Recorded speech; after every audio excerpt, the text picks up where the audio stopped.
This is Paul Pearson, host of Star Time.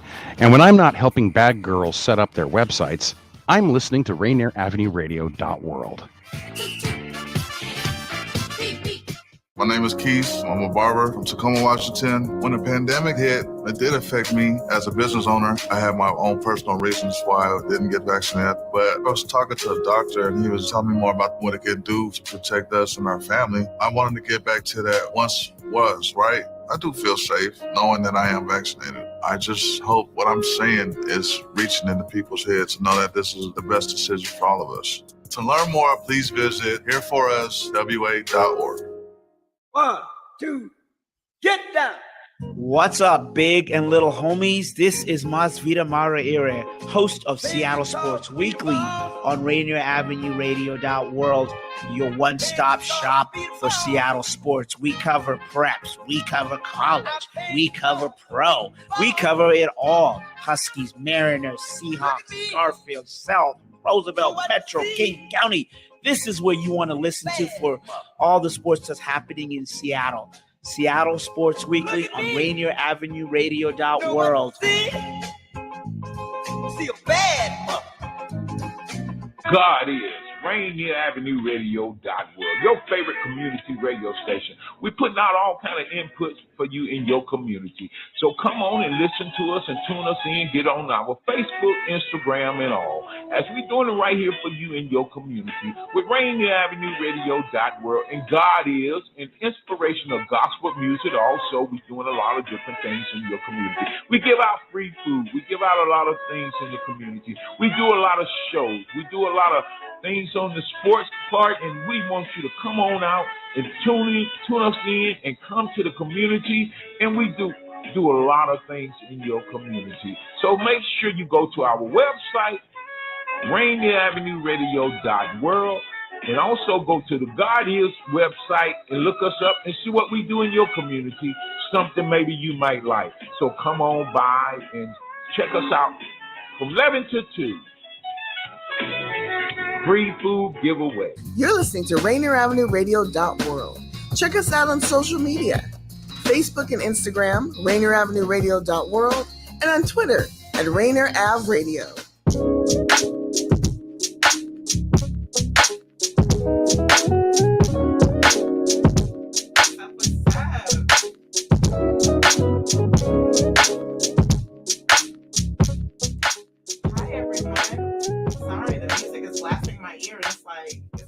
Other vibe right? In your ear. Hi, welcome to Queen Green's Living Live.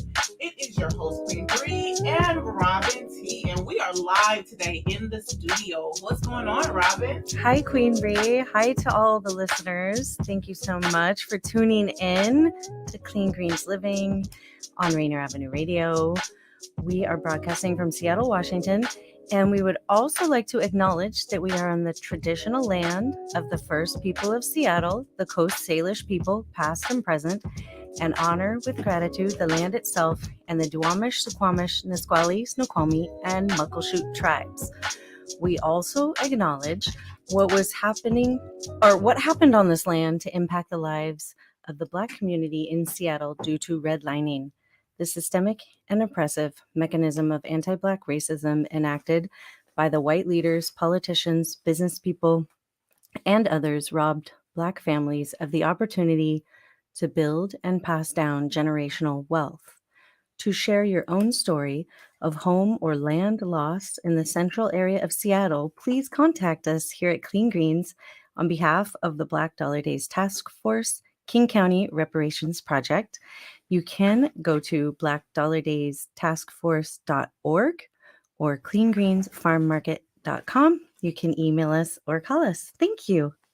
Oh, look, you sounded all so professional. You sound like a commercial, and I'm over here like, I'm falling apart, my headphones. I'm feeling like I'm falling apart too, but we're here. It's okay. We're here, and we are going to do this. The microphone's in my face, but it's okay. You guys can see me, right? It's okay.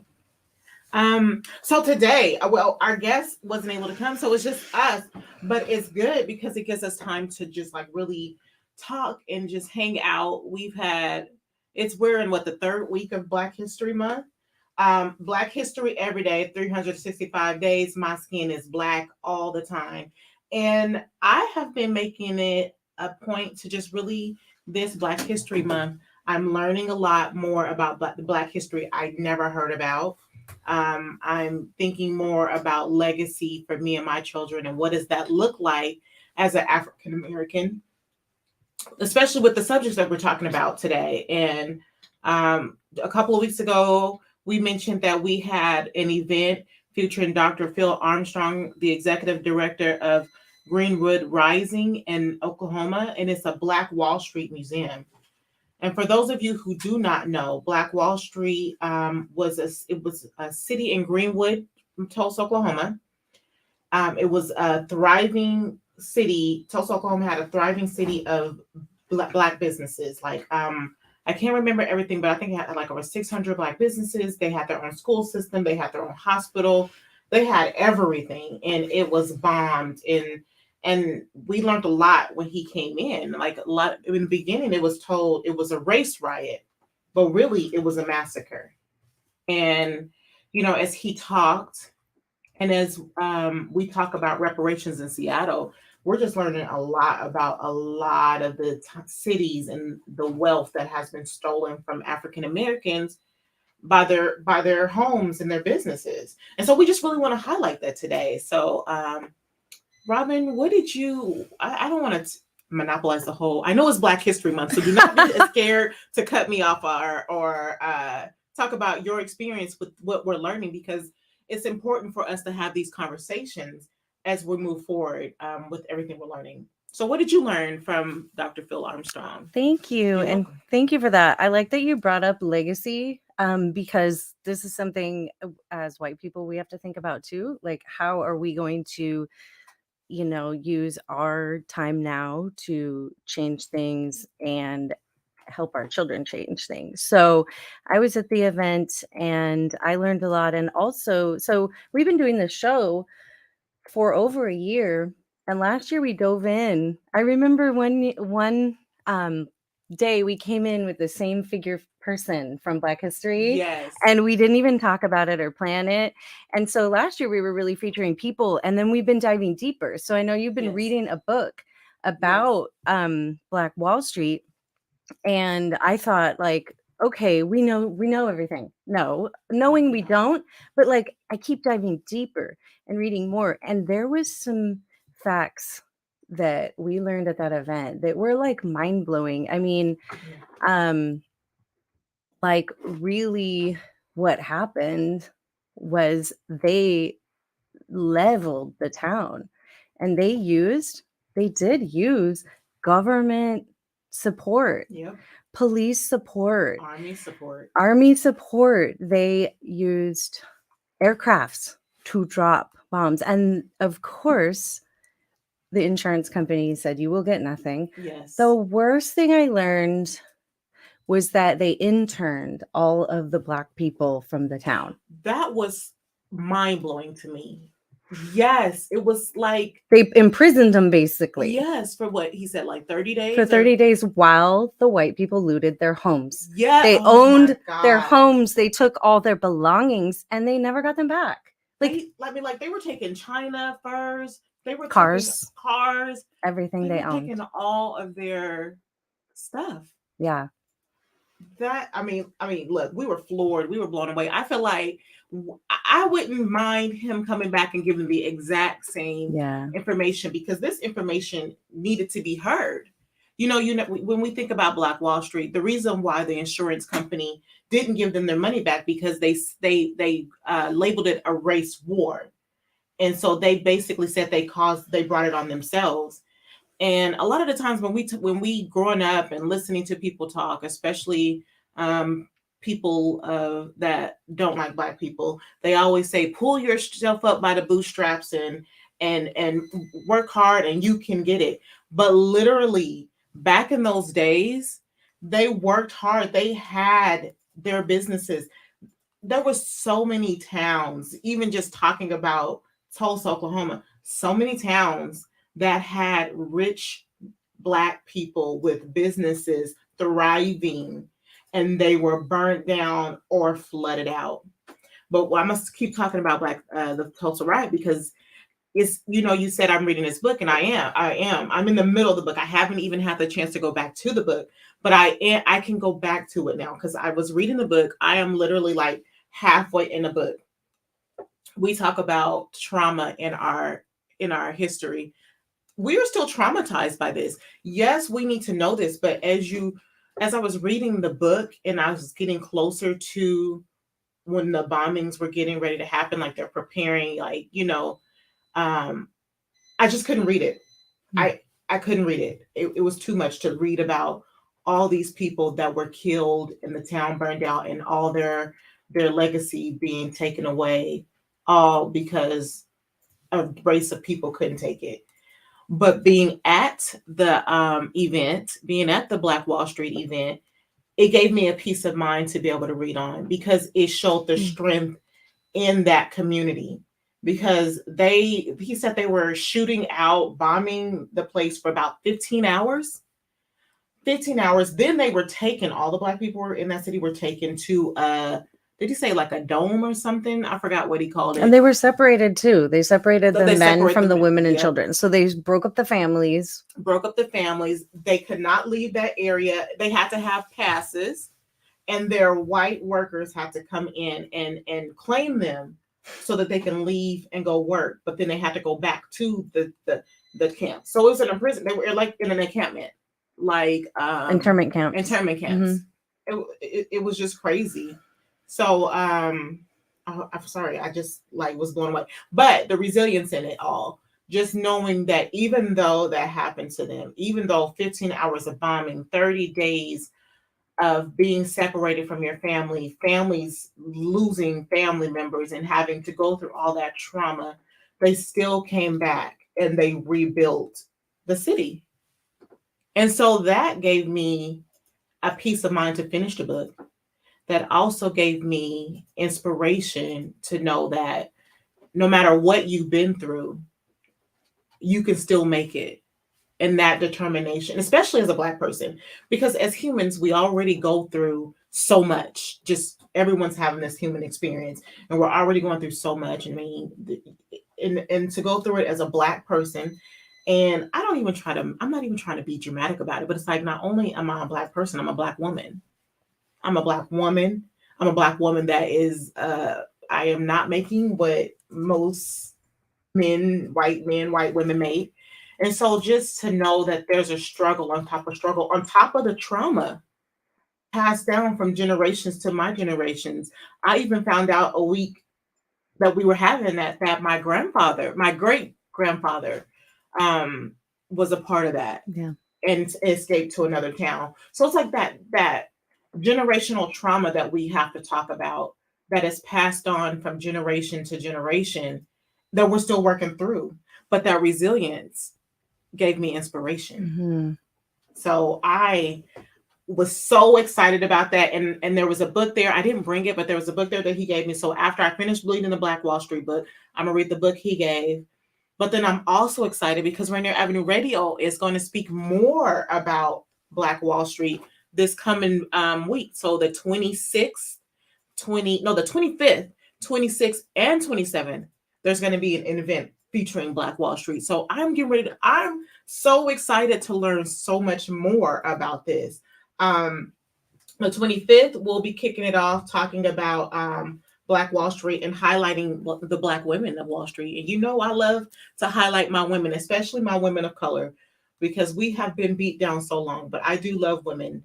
My Women on the Rise is for all women of color. I mean, all women, but I really love to highlight my Black women. Saturday, we're going to have a vendor event with an exhibit. And then that Sunday, it'll be closing out talking to some of the family members that were affected by Black Wall Street. And these are just things that we got to, when we talk about Black history, like I talked about on Converge, there is things about history that I didn't know. Mm-hmm. And at first I used to feel embarrassed and I used to feel guilty about it. But then I'm like, I can't feel embarrassed and I can't feel guilty because I was raised in America. I was taught the American way to go. I was taught the American system. I remember growing up and my mom and my aunt, me and my cousin will listen to them and they'll talk like, that was racist. And they were this. And we're like, racism is over. Martin Luther King and Malcolm X fought for that. Like, we didn't say it to them. We didn't just say it to them, but we were thinking it. We said it to each other. And then we got older and we're like, oh, this is what they were talking about. Oh, it's not over. But the school system teaches us that it's over. And I even seen a clip of a little girl. Well, she was white though. And she was like, Martin Luther King fought hard to free the slaves. It's like, wait, what? Wow. Like this, we need to talk more about this in our school systems. But until then, I think that we should start creating platforms to where we can talk more about the history we do not know. I love it. Yes. No, that's the thing that's hard about learning this stuff is it takes courage to look at it. And you know, it takes a lot of courage to even think, like, to bring it up. Like, how is this going to make everybody feel? You know, obviously it doesn't matter. Like, white people should be uncomfortable, but to process that is a lot. I appreciate your courage, and it's so unfair that you have to find that resiliency. But that's what a lot of the narrative is lately. That's really important, is that the trauma was passed down, and that was 100 years ago. And if you think about what happened 150 years ago and 150 years before that, and that's a lot. And the amount of resiliency that's passed down too comes along with it, and that makes for an amazing generation now. Like, I can't even fathom hardly. But yeah, learning these things, this is the only way we really would learn them, because we weren't taught this in school. No, we weren't. Like, we were taught some of it, but in no way, because this stuff was even covered up specifically city by city by city. So it's not even just stuff that was like taken out of a textbook, because certain companies sometimes own textbooks, and then curriculum gets written by certain people, newspapers, and that was a big part of it too that we learned. And I'm even more critical now when I see how things are portrayed, and that's when they use the excuse of a word, they use the word riot, and then they say, so you messed up, you don't get anything because it was a riot. And it's like, but do you understand the origin of this? It's not that simple. And it actually was a massacre. So they changed the wording on that, which is really important. And then it makes us take another look at what exactly went down here and what went down in other cities, and you start uncovering it, and it's like, wow. So we take on this learning on our own, and I've like been diving deeper too. So I'm now reading about the Great Migration, and that's just like massive as well. And some of that I found in these cities we were going to talk about, because Tulsa was not the only city that was just systematically leveled like that. So we mentioned redlining here, which was like, you know, little slow ways or policies or things that displaced, not as dramatically, but the effect is just as dramatic because it takes away wealth, it takes away homes and things. But what did you learn about the other cities? What else before we dive into this. Oh, okay. Okay, look, I'm kind of putting you on the spot, and I'm sorry, so I don't feel uncomfortable, because when we talk about racism and when we talk about our history and we talk about all this, we always talk about white guilt and how some white people don't want to talk about it because of the guilt it makes them feel.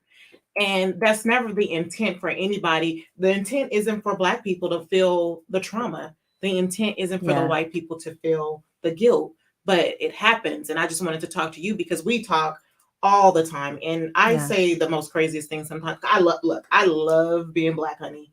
And learning about all of this is like, Black people are dope. And that's not to take away from any other race or community. Actually, we're all one race. We're just different shades of the color. Mm-hmm. But we're dope. We're dope. And we're resilient. And so this is just really inspiring to me. But my question for you is like, how do you learn all this and not take the guilt, but do the work? Or do you feel the guilt? I don't want to assume anything. I love that you asked that. And it is a whole process. So it's something that we specifically try not to put onto people of color and things, but it is so typically done all the time. But it brings me back to when Dr. Jeffrey, if like many shows back, was like, look, you have a place in the movement. Everybody has like their way of doing their part, right? So you have to process the guilt on your own, and not use it like that. Anytime you're stuck in self-pity or guilt or shame, you're centering yourself, and then you're not really like trying to help. So it's kind of like you have to be able to hold many things, like your own like sense of self-value and self-worth and self-love, and then your responsibility to do the work. So it's a little bit of a dance, but it gets easier once you decide to be uncomfortable and you decide you've done dumb things. Like I've gone to people and been like, I realized I was doing this thing that was a hella microaggression, and you probably don't want to hear it, but if you do, I'm acknowledging it, and if you don't, ignore and like all those awkward things. And I was told at the beginning, you're gonna feel awkward, and all of us, we want to be like, I'm doing a good job. That's the thing. Yeah. And I saw a post the other day of someone who posted, and this is an example I just want to share because I'm like, this is what not to do. Someone who posted like, it's hard for me to share or be friends with a white woman. This is a Black woman that said it, and I don't remember the quote exactly, but Glennon Doyle posted the post, and all these women were like, responded, and I didn't even want to read their responses because I knew, because it's like, that's going to be your first defensive, like, of course no, how could you claim we could have the same experience? So you have to just let it be like that. You have to let it be that you're never going to be able to share the same experience. And if someone says they can't relate because you're white, that's fine. You have to accept it. You know what I mean? You have to just accept it. Like, we have a different experience, but that doesn't mean we can't be the best versions of ourselves. So I hope to get a more concise answer at some point. But I really do think it's important work for white people to do so that they don't like continue to censor themselves. You gave us a good answer. Okay. I mean, if you want to go deeper, that's good for now. Stop you. But you did. You say you process it, and you have, and when you said it centers you, and that's not the point. The point is to do the work to make a change. Yeah. But since we always center ourselves, and so that was, I'm glad that you said that. It's like when we start to think about how it makes us feel, we are centering ourselves and our emotions and forgetting about the other person. So keep that in mind. Yeah. So we'll talk about those other towns. If you're just tuning in, you're tuning into Clean Greens Living Live, broadcasted on Rainier Avenue Radio. It is your host, Queen Bree and Robyn T. We are just talking about Black Wall Street and all the things that are going on. We work for Clean Greens Farmer Market, which is an umbrella under Black Dollar Days Task Force. And Black Dollar Days Task Force and King County Reparations had hosted an event with Dr. Phil Armstrong, the executive director of Greenwood Rising's Black Wall Street Museum in Tulsa, Oklahoma. And then also Rainier Avenue Radio will be hosting some events next Friday, Saturday, and Sunday. Stay tuned for those dates and those flyers because these are very important. So the first one is the 25th, and it starts at, I'm aging. My eyes are getting small. I almost brought glasses. Right. I need to get some reading glasses. Lord, I'm in denial. It's fun because they'll be cute, but it's hard to get used to when to use them. Mm-hmm. Right. I'll be switching glasses. But so you guys check those out. This information that we have been learning has been so it's yes, it's sad, but it's also inspiring. And then also when we talk about Black Wall Street and when we talk about Black history, there were some conversations between even us as Black people. You know, I'm the younger generation, and then we work with older generations. And so I see this movement, and even for myself, it's like, yes, I want to learn about what happened to us, what happened to our people. I want to be able to create a change in our community. But I also do not want to just continuously to highlight the bad. Yeah. I do not want to continuously to highlight slavery, because slavery, yes, it happened, and we the schools taught us about slavery. We know about slavery. Let's talk about the businesses that our Black people had. Let's talk about the revolutions that they were a part of. I mean, we got Harriet Tubman. We got people I forgot his name, but I'm gonna come back next week with it. He took over a ship and freed some slaves and then ran for Congress. I mean, there's so much richness in Black history, and we can't, when we continuously focusing on the slave part, we down the greatness in us. Like, we got everyone, like Lanisha said, and I always bring this back to her. We have to know where we came from. Everyone must know where they came from. So it is important to get to know your roots and your history. And that's what I've been doing.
Right?